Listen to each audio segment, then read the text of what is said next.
سو یہ لوگ کیوں اتنا زیادہ انسرٹن فیل کر رہے ہیں؟ بیسیکلی اس کی وجہ شہباز شریف صاحب نہ تو پاکستان مسلم لیگ نواز کے لوگوں کو ساتھ لے کر چل رہے ہیں، نہ ہی ان کو حکومت کے اندر کوئی حصہ دیا جا رہا ہے، نہ ہی وہ ریپرزینٹ کرتے ہیں حکومت کو، اور نام جو ہے وہ حکومت کا پاکستان مسلم لیگ نواز پہ ہے، جبکہ حکومت آپ اگر اوریجنلی دیکھیں تو دو لوگ چلا رہے ہیں، یا محسن نقوی یا فیصل واڈا، اور یہ دو نام وہ ہیں جو پاکستان مسلم لیگ نواز سے ان کا لینا دینا کوئی نہیں ہے۔ محسن نقوی صاحب تو ریسنٹ ارائیوڈ ان سیاست ہوئے اور پنجاب کے کیئر ٹیکر وزیر اعلیٰ رہے، اور اس کے بعد ان کو ریوارڈ سینس میں وزارت داخلہ بھی ملی، چیئرمین پی سی بی لگ گئے، اور اس وقت جتنے بھی آپ کو حکومت کے مذاکراتی معاملات نظر آئیں گے، حکومت آپ پچھلے دنوں دیکھ لیں، یہ اگر ہائی کورٹ بلا رہا ہے، سپریم کورٹ بلا رہا ہے، تو محسن نقوی صاحب ہی سیاسی جماعتوں سے مل رہے ہیں، محسن نقوی صاحب ہی پاکستان تحریک انصاف کے ساتھ رابطے میں، محسن نقوی صاحب ہی تمام تر معاملات کو دے رہے ہیں، یہاں تک کہ محسن نقوی صاحب ہی یہ دیکھ رہے ہیں کہ جی غیر ملک میں اگر انگلینڈ کے اندر ہمارے سابق چیف جسٹس فائز عیسیٰ صاحب کے ساتھ کچھ غلط ہوا ہے تو ان کے خلاف کیا کارروائی کرنی چاہیے۔ سو اس وقت پریکٹیکلی وہ تمام کام جو حکومت کو کرنے چاہیے، حکومتی نمائندوں کو کرنے چاہیے، یا پاکستان مسلم لیگ نواز جو اس اقتدار کی جس کے متھے پر ٹھپا لگا ہوا ہے اس کو کرنے چاہیے، یا اس کی قیادت کو کرنی چاہیے، یا ان کے لیڈروں کو کرنے چاہیے، وہ نہیں کر رہے۔ سو اس بات کو لے کر میاں نواز شریف صاحب نے شہباز شریف صاحب کو بلایا، ان کو ڈانٹا، اور ڈانٹنے کی وجہ بھی یہی تھی کہ آپ کم از کم جماعت کو بچائیں۔ اور مجھے یوں لگتا ہے کہ میاں نواز شریف کو زیادہ درد ہوا ہوگا اس بات کا بھی کہ دیکھیں جو میاں نواز شریف کو تو اپنی پوری زندگی کی جمع پونجی یہی جماعت لگتی ہے، اور یہ جو موجودہ وزارت عظمیٰ ہے شہباز شریف کی، اس کو لینے کے لیے شہباز شریف نے جتنا پاکستان مسلم لیگ نواز کی چیزوں کو کمپرومائز کیا، جتنا وہ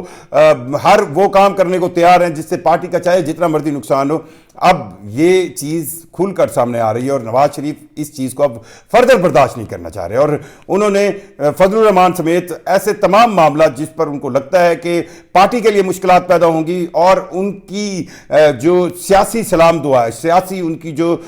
آپ کہیں نا ایک الائنس ہے یا ایک سیاسی ہسٹری ہے، تاریخ ہے، جن لوگوں کے ساتھ، جن پارٹیوں کے ساتھ، جن قائدین کے ساتھ، ان کو وہ ناراض نہیں کرنا چاہتے۔ آپ کو یاد ہوگا کہ اے پی ڈی ایم کے دور میں بھی ایک ہی جماعت تھی عمران خان کے دور میں جو سڑکوں پر آ کر احتجاج کرنے کے قابل تھی، وہ مولانا فضل الرحمان کی جمعیت علماء اسلام فضل الرحمان گروپ تھا، اور انہوں نے ایسا کیا بھی، اور اسی وجہ سے ہی فضل الرحمان اس موجودہ حکومت سے ناراض ہے کہ جی لڑنے میں، ڈنڈے کھانے میں، مارے کھانے میں تو ان کو آنا پڑا، اور جب اقتدار کی بندر بانٹ ہوئی تو ان کو کوئی حصہ نہیں ملا۔ سو میاں نواز شریف نے شہباز شریف کی ان تمام لائنز کو اتوار کے روز انہیں جاتی عمرہ بلایا، اور جاتی عمرہ بلا کر انہیں اس چیز پر ڈانٹا کہ وہ اپنے معاملات کو ٹھیک کریں۔ اور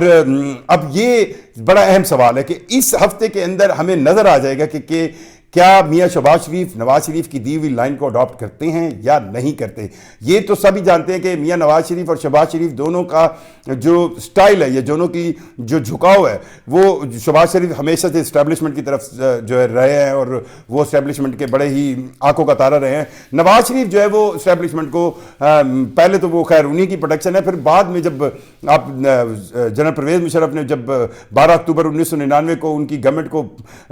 کا تختہ الٹا تھا، اور اس وقت پاکستان کے اندر ایک مارشل لا لگا تھا، اس کے بعد سے وہ اسٹیبلشمنٹ کے کوئی زیادہ گڈ بکس میں نہیں ہے، اور اسٹیبلشمنٹ ان کو کبھی کوئی اتنا زیادہ چاہتی نہیں ہے، اور ایک باری ان کو 2013 میں ملی، اور پھر بھی وہ جب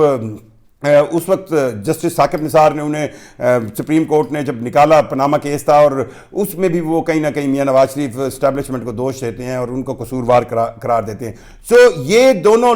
بھائیوں کے درمیان یہ ایک ڈیفرنس ہمیشہ سے رہا ہے کہ شہباز شریف جو ہے وہ پرو اسٹیبلشمنٹ رہے ہیں، نواز شریف جو ہے وہ اب اسٹیبلشمنٹ کی پروڈکشن ضرور رہے ہیں، لیکن اکتوبر 99 کے بعد وہ اسٹیبلشمنٹ سے ذرا دور بھاگتے ہیں، کھینچ کھاتے ہیں۔ سو انہوں نے نواز شریف نے شہباز شریف کو بلا کر یہ ضرور کہا ہے کہ آپ بہت زیادہ اسٹیبلشمنٹ کی لائن، یا ان لوگوں کو جو پرو اسٹیبلشمنٹ ہیں ان کو حکومت کے اندر پروموٹ کر رہے ہیں، اس چیز کو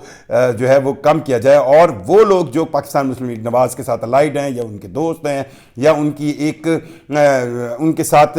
پولیٹیکل کوارڈینیشن رہی ہے، ان سب کو ناراض نہ کریں کہ کل جب الیکشن ہے یا کل برا ٹائم آئے پاکستان مسلم لیگ نواز پر، تو اس وقت یہ تمام لوگ پھر کوئی بھی نہیں کھڑا ہوگا، نہ تو پارٹی کے اندر کوئی کھڑا ہوگا جماعت کے ساتھ، نہ ہی پارٹی کے باہر کھڑا ہوگا۔ سو ان باتوں کو لے کر میاں نواز شریف صاحب نے شہباز شریف صاحب کو بلایا تھا، اور اب اس ملاقات کے بعد شہباز شریف صاحب کی طرز حکمرانی میں کیا تبدیلی آتی ہے یہ بہت اہم ہے. بہرحال اس ملاقات کا کہیں نہ کہیں امپیکٹ پاکستان کی حکومت پر نظر آئے گا, اور اگر نواز شریف کی بات نہیں مانتے تو کئی سٹیپس ہیں جو نواز شریف لے سکتے ہیں. اور ہم نے ماضی میں بھی دیکھا کہ وہ جب بھی شہباز شریف سے خوش نہیں ہوتے پھر ان کی ایک ایسی سٹیٹمنٹ آتی ہے جو کہتے ہیں نا آکے دین سنواوے نو نو, اور پھر اس کے بعد پھر معاملات خراب ہونا شروع ہو جاتے ہیں. ان معاملات کو خرابی تک کے لیول پر لے جانے سے بچانے کے لیے نواز شریف نے شہباز شریف کو بلایا جاتی عمرہ, اور اس ملاقات کی باقاعدہ مشہوری کی گئی تاکہ کمپنی کو بھی پتہ چلے, سب کو پتہ چلے, تمام لوگوں کو پتہ چلے کہ جو ہے شہباز شریف کیا گل کھلا رہے ہیں اور نواز شریف ان گلوں کو کس انداز میں دیکھ رہے ہیں, اور وہ ان گلوں پر شہباز شریف کو ڈانٹ بھی رہے ہیں اور ان کے کان کھینچ رہے ہیں. اور اگر شہباز شریف باز نہ آئے تو نواز شریف کوئی اس سے بھی فردر آگے اگلا قدم بھی اٹھا سکتے ہیں. شکریہ.